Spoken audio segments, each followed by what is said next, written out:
அபிஷேகம் பண்ணப்பட்ட சொல்ற வார்த்தையை பாருங்க. யோவான், ஆசகேல், அபிசாய் இந்த 3 பேரும் என்னிலும் அதிக பலவான்களாய் இருக்கிறார்கள் என்று அவனே சொல்றான். நான் எல்லாத்தையும் ஜெயிச்சிட்டேன், பலப்பட்டுட்டேன் நினைச்சேன். இல்ல, இந்த செரியாவின் குமாரராகிய 3 பேர் என்னிலும் பலவானா இருக்கிறான். மாம்சம் மேற்கொள்ளுது.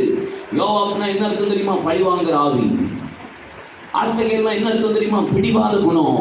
அபிசாயினா என்ன தெரியுமா? கேட்க பிடிக்காத சுபாவம். இதெல்லாம் என்ன மேற்கொள்ளுதுங்கிறான் தாவீது. மாம்சம் என்னோடு போராடுதுங்கிறான்.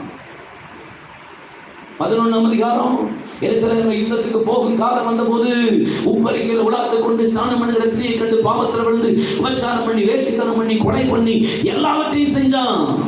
மாம்சம் விடலை. அவங்களோட போராட்டம் தான். அதுக்கப்புறம் வேதம் சொல்லுகிறது, இந்த தேசத்தை வெட்கம்